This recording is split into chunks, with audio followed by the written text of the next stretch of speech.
I walked into the bank that morning with the same quiet dignity I always carried. The check in my hand was firm, valid, and earned payment for a long consulting contract I'd completed for a regional company. The receptionist nodded politely as I entered, but I could already feel it, that subtle change in atmosphere, the way voices dipped and backs subtly straightened as I stepped up to the counter. The teller wore a wide, artificial smile, her nameplate read Danica M. Her fingers danced over the keyboard as she glanced down at the check, then up at me, then back again. "This looks unusual," she said slowly, turning the paper over as if it were counterfeit. "It's not," I said plainly. "It was issued by Apex Core Systems." Danica's brow furrowed. "It's quite a large amount," she muttered, barely loud enough for me to hear. "And from a tech firm?" Her eyes flicked to my cardigan, my natural curls tucked under a headscarf, then back to the check again. "I'd like to deposit it into my business account," I said, offering my ID and client contract details. "You can call to verify if needed." But she didn't call. Instead, Danica stood up and walked into the back room with my check in hand. I waited.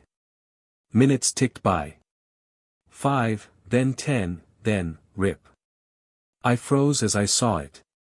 Through the small opening in the glass partition, I caught the unmistakable sound and brief glimpse of shredded paper falling like confetti. When she returned, her face was expressionless. "We're not able to accept this check," she said curtly. There were inconsistencies. Inconsistencies? My voice stayed calm, but something in my chest clenched. "You just tore up a verified payment without so much as a call." Danica straightened, trying to reclaim authority. "We reserve the right to decline questionable deposits." I didn't argue. I simply gathered my bag, gave her one long, measured look, and turned around. But fate wasn't finished yet. Just as I reached the lobby's exit, a high-resolution screen mounted on the bank's main wall flickered, and came alive. It was their new CEO Spotlight promo. The sleek video rolled, showcasing the firm's top minds, their stories, their journey. And there he was. My son. His name. His title. Jason E. Matthews, Chief Executive Officer, Apex Core Systems. Gasps stirred from behind me. Danica was now standing, pale and frozen, staring straight at the screen. The silence behind me was louder than any apology could have been. I turned slowly, just in time to see Danica's mouth slightly open, caught mid-gasp. Her eyes bounced between me and the glowing screen as Jason's face smiled confidently, delivering his message about empowering innovation, embracing integrity, and honoring partnerships.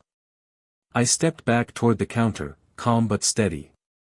"That check you shredded?" I said softly. "It was from his company. From a contract he asked me to oversee. I helped draft their first client ethics policy. He insisted I be compensated personally." Danica blinked fast, her fingers suddenly fidgeting with the edge of the desk. I didn't realize." "No, you didn't," I replied, voice still even. "You assumed." Behind her, a bank manager, Mr. Lindstrom, if I remembered correctly, had emerged from a side door, drawn by the rising tension. His eyes moved between the two of us before landing on the screen behind me. Jason's credentials still hung in the corner like a spotlight. "Is there an issue here?" the manager asked, stepping closer. Danica straightened and opened her mouth, but I held up my hand. "There was," I said. "But I think it just got resolved by your own advertisement." Danica looked like she wanted to shrink into the floor. I pulled out my phone and tapped a contact. Jason answered immediately. I tilted the speaker toward them so they could hear his voice. "Hey, Mom. Everything good with the check?" "Not yet," I said calmly, locking eyes with Danica. "Apparently, some people at this branch think it was fake. They shredded it before verifying." There was a pause, then Jason's tone hardened. "Is that so?" The manager's face shifted visibly. "Wait, Jason Matthews. That Jason? I nodded. Jason continued, put the manager on the phone, please. I handed it over. As Mr. Lindstrom took the call and stepped aside, Danica remained rooted in place. She looked shaken. Not because I was angry, but because the assumptions she'd made had collapsed, exposed under the weight of truth. And that truth was now playing in HD, on repeat, on her own wall. Mr. Lindstrom's voice grew hushed as he spoke into the phone, his hand cupped around the receiver like it could shield him from the weight of the conversation. He nodded repeatedly, pacing in small, nervous circles behind the counter.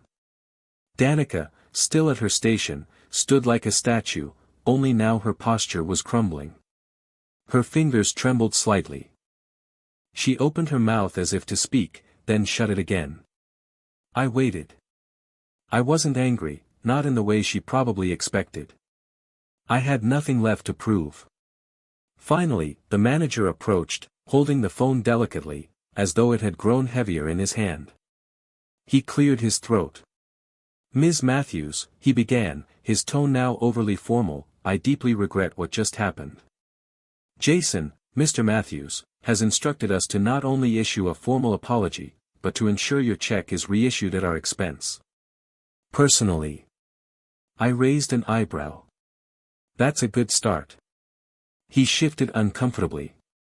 He's also requested an internal review of how this situation was handled, including staff behavior and protocol violations. Danica finally spoke. I didn't mean to cause offense, she blurted. I was just doing my job. I thought it looked suspicious, and I didn't want the branch to take a risk. You didn't think, I replied quietly. You reacted. That's not the same as doing your job. Her lips pressed into a thin line. For the first time, I saw something behind her eyes that resembled self-reflection, but it had arrived too late. The manager cleared his throat again. We'd be honored if you'd allow us to make this right. Perhaps step into the office. We can reissue the payment and offer a written statement, as well as a goodwill credit for the inconvenience. I gave a small nod and followed him. As we walked, the screen behind us flickered once more, Jason's voice now concluding the promo, leadership starts with respect. No matter who's standing in front of you. Danica didn't look up. The manager's office was small but spotless, clearly designed to impress. Framed photos of executives lined the walls, along with a plaque that read, Integrity First. The irony wasn't lost on me. Mr. Lindstrom pulled out a leather chair for me, then quickly sat at his desk and began tapping into the system. He looked nervous, like someone walking a tightrope in front of a camera crew. We've already contacted Apex Score's finance department, he said. They're aware of the situation and will overnight a new check. But per Jason's instructions, our bank will also cover the full amount today through a certified cashier's check, immediately. I nodded once. Good. He printed a form and slid it across the desk. Standard authorization. This will allow us to issue the certified payment today. I signed it, without hesitation. As he worked, there was a soft knock at the door. Danica stepped in, holding a white envelope in both hands like it might burn her. I just wanted to, she paused, gathering herself. I owe you an apology. A real one. I looked up. I let her stand in the discomfort for a moment. You didn't deserve that treatment, she continued. I made a snap judgment based on things I shouldn't have. And I understand now how wrong that was. I'm sorry. Mr. Lindstrom shifted in his chair, visibly uneasy. I finally replied, calm but pointed. Apology accepted. But here's what matters more, what you do next. Not just with me, but with every client who doesn't walk in wearing a suit or carrying a corporate badge. Danica swallowed and gave a slow nod. I will, she said quietly. I promise. She placed the envelope on the desk and turned to leave. Inside was a printed letter, an official acknowledgement of the error, along with a formal apology signed by the branch and corporate office. Lindstrom handed me the check a few minutes later, along with a fresh folder of documentation, saying, "We hope this doesn't change your opinion of us entirely." I stood, tucked the envelope into my bag, and gave him a polite smile. "That depends on whether this changes anything for the next person who walks through your doors." And with that, I walked out. But not before glancing once more at the screen in the lobby, still looping the CEO spotlight reel. Still showing my son's face. Still reminding everyone watching what real power looks like. As I stepped back into the lobby, the mid-morning crowd had shifted. A young man in paint-splattered overalls was waiting near the reception desk. An elderly woman with a walking cane clutched her deposit slip, glancing nervously at the line. None of them looked like VIPs. But now, the staff did. I saw the quiet changes, tellers straightening, eye contact held longer, voices a touch warmer. Danica was nowhere in sight. I paused near the screen one last time. There was Jason again, now in the final clip of the promo, standing beside a group of employees, smiling wide, saying, "A business is only as strong as how it treats people when no one's watching." People were watching now. And maybe, just maybe, the message was finally sinking in. I didn't need to raise my voice. I didn't need to threaten or storm out. I had raised a son whose face on that screen spoke louder than anything I could have said. Outside, the sunlight felt warmer. I stepped into it, holding my check, my head high, not out of pride, but out of quiet certainty. Because some lessons don't need shouting.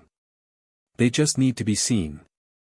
Later that evening, just as I settled into my favorite chair with a cup of tea, my phone rang. Jason. "Hey, Mom," he said, his voice lighter now. "Heard they fixed everything. Are you alright?" "I'm fine," I said with a small smile. "Though your face on that screen couldn't have been timed better." He chuckled. "Guess all those years you made me do mock interviews and write thank you notes paid off." "You earned every bit of that title," I said. "But today wasn't about you being CEO. It was about showing them who you were raised by." Jason paused. "You know," he said thoughtfully, "corporate asked me if we should pull the ad after what happened. I said no." "Why?" "Because they needed to see it.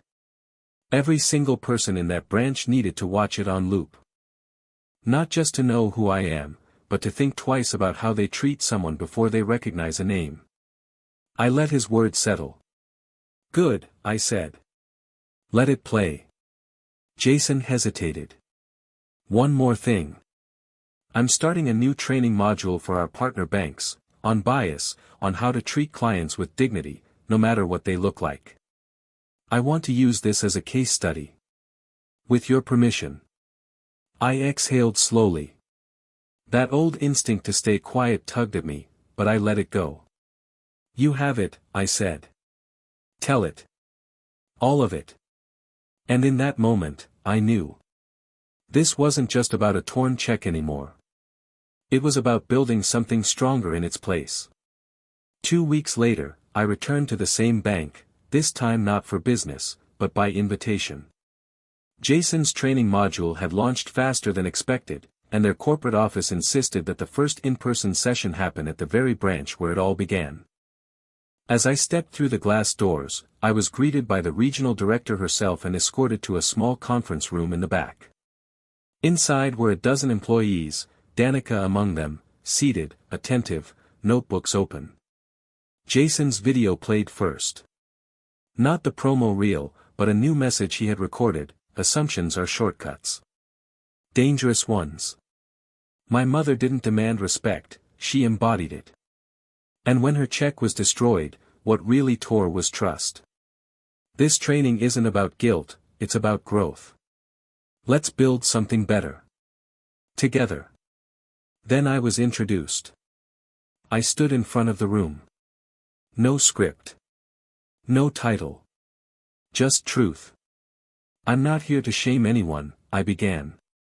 "But I am here to remind you that every person who walks through those doors is somebody's mother. Somebody's client. Somebody's story. Danica looked up at me. Her eyes didn't avoid mine this time. And sometimes, I added gently, there's somebody's boss. Laughter rippled through the room, but it wasn't mockery, it was relief. Release. Recognition. When the session ended, Danica approached me. This time, she offered no envelope. Just her hand. I've learned more in 2 weeks than I did in 2 years, she said quietly. Thank you for not turning your back. I shook her hand. Just pay it forward, I said. Every chance you get. As I left the bank, I passed that same screen. Jason's face wasn't there today. Instead, a new message filled the frame: we see you. We hear you. We respect you. And for the first time, I believed it. A month later, I was back in my office, modest, filled with books and framed family photos, when a thick envelope arrived by courier. No return address, just my name, handwritten in bold strokes. Inside was a leather-bound folder. And tucked inside it, a formal invitation from ApexCore's board of directors. They were creating a new advisory panel focused on ethics, inclusion, and client experience, and they wanted me to lead it. No flashy title. No headlines. Just a letter that read, for decades, you've guided quietly from behind the curtain. We believe it's time the curtain lifted. We've seen how you lead, not by force, but by presence. That's what we need now. There was also a note from Jason, scribbled on the back of his business card: told you the world would catch up eventually. Love you, Mom. I smiled, blinking back something warm. Not tears, just pride. Not because of the title. But because, despite everything, I had never raised my voice, never thrown a tantrum, never made a scene. I had simply stood still, and let truth do the speaking. That's the thing about quiet power. You don't always see it coming. But when it arrives, it stays. Weeks passed. I didn't talk much about what happened at the bank, didn't need to. But stories have a way of moving on their own. Quiet conversations between staff became policy reviews. Training sessions expanded to other branches. And something unexpected happened. Emails began to arrive. From strangers. From clients. From tellers in other cities. One message stood out: I was the Danica at my branch. I never thought I made assumptions, until I did. Your story helped me see it. I'm different now. Thank you. Another one, from a branch in Chicago, simply read: we now have a sign in our lobby. It says, everyone has a story. Treat them like it matters. The change wasn't loud. It wasn't televised. But it was real. One check. One screen. One mother. That was all it took to remind a corporation of what dignity looks like. Jason called again one evening, not for business, just to talk. You realize, he said, that check was worth more than money. I nodded. It cashed in something bigger. He laughed. You always were better at teaching lessons than I was. Only because I had the best student. And in that moment, I knew the story wasn't really about me anymore. It was about what happened next. And who'd carry it forward. 6 months later, I stood quietly in the back row of a sleek auditorium at a national banking summit. It wasn't my usual crowd, executives in pressed suits, panels about blockchain and compliance, but I was there for one specific reason. Jason was giving the keynote. The lights dimmed. The crowd hushed. And then, not a graph. Not a chart. But a video. It opened with grainy lobby footage, the moment I walked into that bank, holding the check. Then, the screen lighting up, Jason's face, my stillness, Danica's frozen expression. Gasps rippled through the room. Jason stepped onto the stage as the clip ended. Calm, composed. That woman, he said into the mic, is the reason I lead the way I do. That check wasn't a test. It was a mirror. It didn't expose weakness, it revealed truth. And that truth changed us. He paused. We talk a lot about metrics and risk management. But sometimes, the most dangerous risk is forgetting who we serve. A standing ovation followed. Some applauded because of the message. But others, because they now recognized me. I wasn't anonymous anymore. Not to them. Not to this industry. After the talk, people approached me, executives, board members, branch managers. One woman, teary-eyed, said, "You reminded me why I joined banking in the first place. Not for numbers. For people." And that was when I understood something even deeper. What happened that day wasn't just a reckoning. It was a beginning. A seed planted. And now, the roots were spreading. A torn check. A glowing screen. A quiet mother. A louder world. 1 year to the day after the incident, I received a letter, this time on thick linen paper, embossed with the bank's national seal. It wasn't from Jason. It was from the bank itself. Inside was an invitation. "We humbly request your presence at the dedication of the Matthews Integrity Lounge at our flagship headquarters." I read it twice. I had never imagined my name on a wall, not like this. At the ceremony, the building's atrium was filled with employees, executives, and community leaders. Jason stood beside me, but this wasn't his spotlight. He stayed one step back, letting me walk forward when the velvet cover was pulled from the plaque. It read, "The Matthews Integrity Lounge in honor of the woman whose quiet strength reminded us all that leadership begins with how we treat the unseen." Dedicated to Eliza Matthews. I hadn't realized how many people had gathered until the applause erupted. I blinked fast, stunned by the moment, by how far a torn check had traveled. Afterward, Danica approached. She now wore a new badge, assistant branch manager, and a soft, settled look on her face. "I just wanted to say thank you," she said. "Not for forgiving me. For showing me what real leadership looks like." I smiled gently. "Then do the same for the next person." "I already did," she said. "Twice." And just like that, I knew the plaque wasn't the reward. The real reward was knowing that what started as a quiet stand had become a standard. In banks. In boardrooms. In people. A legacy isn't carved in stone. It's carried in behavior. It was a quiet Sunday morning when I walked into a small, independent coffee shop downtown. No fanfare. No headlines. Just me, my book, and a cappuccino. As I waited in line, I noticed the young woman behind the counter glance up, do a slight double take, and then whisper to her coworker. I didn't pay much mind, until I reached the register. "You're Eliza Matthews, right?" she asked gently. "From the story, the bank?" I gave a small nod. She smiled, nervous but earnest. "My mom told me about you. She works at a branch across town. Said you changed the way they talk to people. Said you made it okay for her to speak up." For a moment, I had no words. She continued, "Your story, it's everywhere. They even use it in orientation now. They don't just tell us how to follow policy. They ask us how to carry presence." "That was your word, wasn't it?" "It was," I said quietly. "Still is." She rang up my coffee and handed it over, her eyes shining just a bit. "Thanks for what you did. I hope you know it mattered." I smiled and walked to my seat. And as I opened my book, I thought of everything that had happened. The torn check. The screen. The quiet lesson. The name on the plaque. And now, this girl, standing with quiet confidence, ready to serve the next person with respect. The circle wasn't just full. It was alive.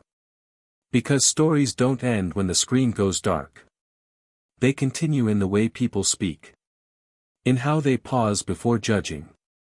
In the courage they find to treat others with honor, even when no one is watching. And in that way, the final word was never mine.